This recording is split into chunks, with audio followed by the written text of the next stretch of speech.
Caio, eu assisti todas suas aulas sobre a história das hermenêuticas no entendimento da Bíblia. Eu gostei demais, foi maravilhoso. Muito grato a você por esse conteúdo e ensinamento. Mas, Diante disso, eu gostaria de saber a sua visão e a sua opinião sobre a revolução teológica e hermenêutica no protestantismo do século XX, não feita tá, qual pela é ela? chamada neo-ortodoxia, Qual é? teologia dialética de Karl Barth, Não tem nada novo, é de Emil Karl Barth. Brunner e outros. E continua, eu conheço todos esses há anos e não é revolução nenhuma. Se tivesse sido revolução, teria revolucionado. Não revolucionou. Ficou só na Torre de Marfim. É, Caio. Só teólogos da Torre de Marfim, não mudou nada, não mudou gente.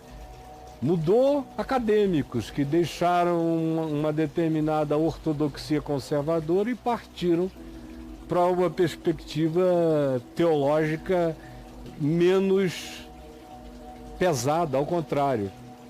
Até filosoficamente é gostosa, é leve, é palatável, é agradável, mas está longe de ser uma revolução.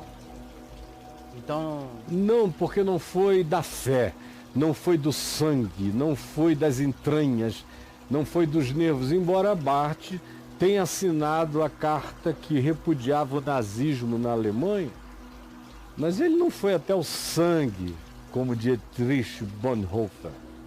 Ali sim você tem uma hermenêutica de carne e de sangue, que é uma prática do evangelho e do discipulado que foi até a morte.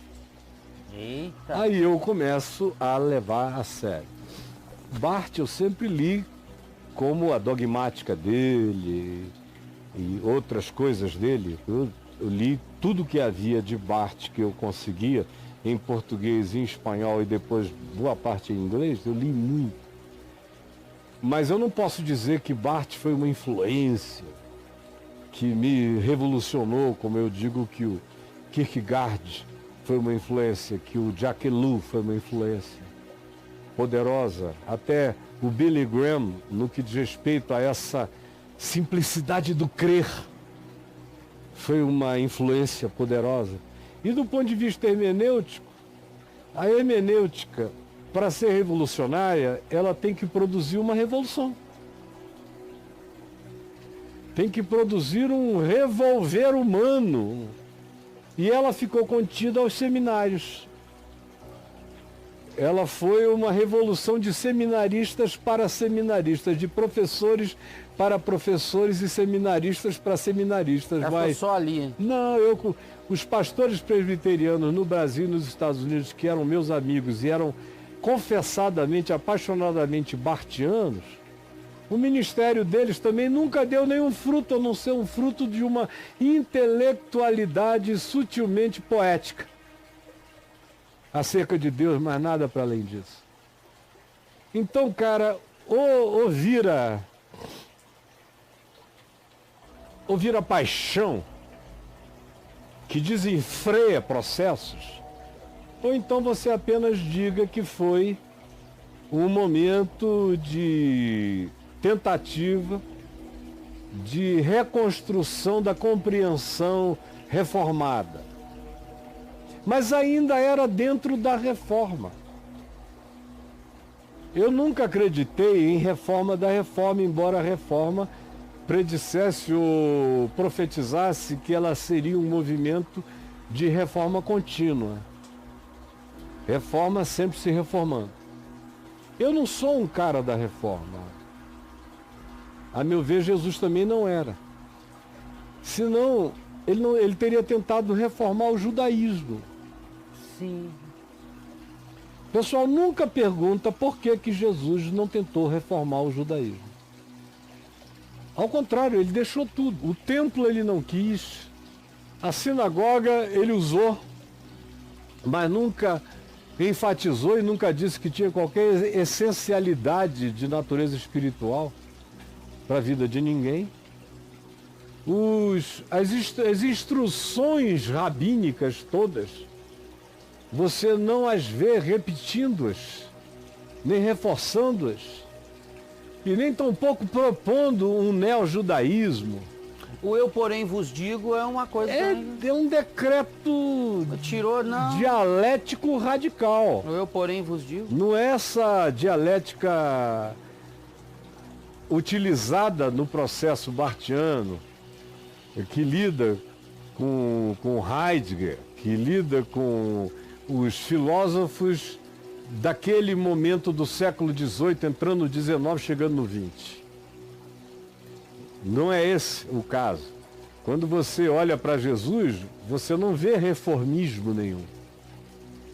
O que você vê é ele dizer que não se põe remendo de pano novo em veste velha, porque só vai crescer o puimento e não vai produzir nada novo. Assim como não se põe vinho novo em odres velhos, porque a fermentação é diferente, o odre velho não vai suportar e vai arrebentar, vai estourar. Jesus disse que cada geração tem que atingir a sua geração com o evangelho para a sua geração. Se faz uma veste inteira com um pano novo e se põe vinho novo em odres novos. Em Barth, você vê um tratamento estético da reforma. É a reforma com botox, é a reforma com diminuição de glúteo, é a reforma com diminuição de barriga. É uma intervenção cirurgicamente plástica do ponto de vista teológico. Barth é um cara profundamente estético, filosoficamente falando, mas está longe de ser um revolucionário em qualquer perspectiva chamada vida. Como de vez em quando eu vejo, já me chamaram tantas vezes para falar sobre a nova reforma, eu me nego. Digo, eu não creio nisso. Eu não vim ao mundo para nenhuma reforma. Eu estou aqui para chamar as pessoas para se deixarem revolver por Cristo nessa geração. Isso é revolucionário, é um revolvimento. É uma regeneração, não é uma reforma. A reforma você corta, você tira, você acrescenta. Ela é toda passível de ser mexível de fora para dentro. A regeneração acontece de dentro para fora. E é uma nova criação. Não é uma reforma da criatura, é uma nova criação. Tudo no Evangelho não fala de reforma. Fala de mundo novo. Fala de regênesis. Boa nova. É tudo. Tudo novo. E por último é uma nova cidade, a Nova Jerusalém descendo dos céus. Nova. É. Então eu não consigo ter amparo bíblico, não consigo ter amparo teológico, não consigo ter amparo no Evangelho, não consigo ter amparo em qualquer ambiente no qual a minha fé repouse, para me dedicar a uma reforma, que a meu ver, por ser uma tentativa de reforma, é apenas uma reforma, é dar uma outra forma ou a mesma forma com alguns contornos àquilo que pré-existia. E Jesus não tem nenhum compromisso com essas realidades pré-existentes. Porque o chamado do Evangelho todo é para você servir a Deus no dia chamado hoje. É para aprender a relevância do Evangelho no dia de hoje e aplicá-lo sem medo à minha geração. Agora, na reforma, seja ela de que natureza tenha sido, ou até na tentativa de reforma, de neo-reforma barthiana, não havia espaço, por exemplo, em Barth, para o tapa, para a paixão, para o falar em outras línguas. Sim. Para o sai, demônio, em nome de Jesus. Não tinha isso. Não. É um negócio alemão, europeu, filosoficamente estético, para ser lido nas universidades e para os filósofos e pensadores. Era um aplacamento. Era uma tentativa de melhoramento. Era uma recalchutagem. Como a reforma protestante também foi. Ela é um catolicismo que fez dieta. Tirou santo, tirou isso, tirou aquilo outro, mas continuaram outras coisas. Deu uma O otimizada. pastor continua a ser uma espécie de sacerdote profissional. Ele tem mais capacitação de ler a Bíblia e explicar para os outros. E tem um monte de coisas que continuam profundamente católicas no processo inteiro. A hermenêutica protestante não é tão diferente da hermenêutica católica, exceto naquilo que ela escolhe, nos pilares que ela escolhe para serem os seus elementos basilares, mas ela usa coisas absolutamente semelhantes, com pequenas diferenciações na hermenêutica.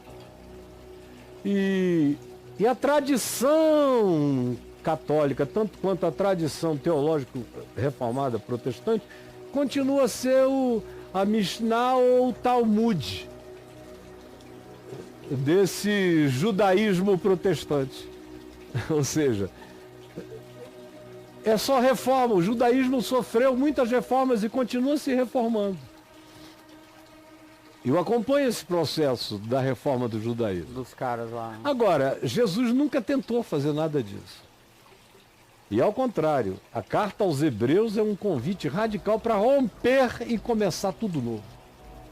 Outro sacerdócio, outra ordem espiritual, outra relação com Deus, outra visão do universo, dos anjos, das dimensões, das criações. É tudo novo. Eis que tudo se fez novo. Então, respondendo ao nosso querido, Nosso amigo aí. ao nosso amigo, não, eu conheço o processo, nunca me entusiasmei. Li, não foi uma orelhada, eu li muito. E acho alguns desses caras interessantes, como o Bultmann, muito interessante. Alguns outros todos.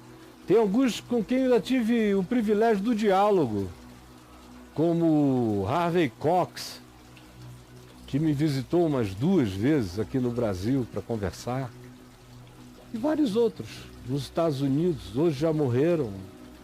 E os meus amigos, que foram contemporâneos deles, no mesmo continente, como o John Stott, com quem eu conversei bastante a respeito de Barth. E era uma pessoa que sentia o Barth do mesmo jeito que eu. Interessante. Legal. Interessante, bacana. Bacana. Tá tudo bem. É, mas aquela patada do leão de Judá que rasga tudo e... Não rola. Não rola não. Ontem eu estava me lembrando, já passei 2 minutos ou 3 do tempo, Manda bala. mas ontem eu estava me lembrando de um momento entre eu, o John Stott e um amigo, em plena floresta amazônica. Dias e dias e dias de conversa, meu pai também estava junto. E o meu amigo falou alguma coisa sobre a postura anglicana. A gente estava no meio do apartheid, vivendo aquelas coisas, na África do Sul, os africanos, e com outras coisas vinculadas ao Império Inglês. E aí ele falou algo meio cáustico sobre essa igreja cuja cabeça era a rainha, e da qual ele era líder e também capelão da própria rainha. Eita. O que estava de errado com ele? Rapaz, eu nunca vou me esquecer do John falando como um crente. Ficou vermelho, a gente ia subir uma escada para o 2º andar do barco, no meio do Rio Negro à noite. Ele ficou vermelho, ele levantou a mãozinha assim para cima e falou: está repreendido em nome de Jesus. Eu estou sob o sangue do Cordeiro. Foi a única resposta que ele deu. Isso é uma coisa de crente, né? Não de um dos maiores teólogos do século XX, nem do capelão da rainha. nem de um dos homens mais respeitados do mundo cristão. Falei, esse é o cara que não precisa vir com nenhuma novidade, porque o que ele sabe é extraordinário e o que ele crê é simples. Por isso, eu nunca fui um cara entusiasmado com o John Stott do ponto de vista teológico, filosófico. Meu grande entusiasmo com ele era o amor dele pela Escritura, o amor dele pelo Novo Testamento e a vontade dele de que a graça e a justiça de Deus prevalecessem no ensino do Novo Testamento. Isso foi que, desde o início, me fez amar o John, desde que eu era recém-convertido em Manaus. Nunca pensei que fôssemos ficar tão amigos depois. E, por outro lado, tive a oportunidade de ouvir coisas extraordinárias sobre o que você pensa disso, do pensamento do fulano, do ciclano, gente com quem ele tinha convivido. E descobri que o sentimento dele era muito semelhante ao meu, às vezes igual. De modo que a gente carrega construções de fé muito semelhantes. Eu apenas disse a ele, depois que ele tinha escrito o livro dele sobre o Sermão do Monte, a contracultura cristã, a gente se encontrou na Inglaterra, eu tinha adorado o livro, ele perguntou o que eu achava, eu disse, eu só achei que deu muito trabalho para você escrever esse livro. Aí ele falou, por quê? Eu falei, você usou de tanto recurso hermenêutico para tentar entender a mensagem de Jesus, quando precisava apenas considerar Jesus a chave hermenêutica e perguntar o que aquilo no grego dizia, ou isso, aquilo, todo o esforço que você fez, ou como os intérpretes posteriores olharam aquilo, bastava perguntar como Jesus praticou aquilo. E aí você, com grego ou sem grego, saberia o sentido todo de tudo. Aí ele me deu um grande abraço, eu dei um beijo nele, ele falou, eu devo admitir que essa coisa é simples, mas é extraordinariamente revolucionária. É uma pena que eu não tenha simplesmente aplicado um princípio tão rico assim, tão revolucionário. E eu disse, você ainda tem muitas coisas a escrever, e ele escreveu outras coisas e concluiu a partir do princípio, um monte de outras coisas até o fim da vida dele. Agora, é meio constrangedor você dizer que a grande revolução hermenêutica é ter Jesus como chave hermenêutica. A maioria estudou tanta hermenêutica que não tem coragem de, depois de anos, dizer desculpem qualquer coisa, mas é só isso mesmo. Eu estava conversando esses dias com um grande hermeneuta, não religioso, um hermeneuta do direito, um dos 3, 4 mais respeitados do Brasil, a gente batendo um papo. E ele me perguntou sobre a minha hermenêutica em relação à leitura da Bíblia. Aí eu expliquei o que eu cria sobre Jesus, a chave hermenêutica. Rapaz, o cara ficou louco.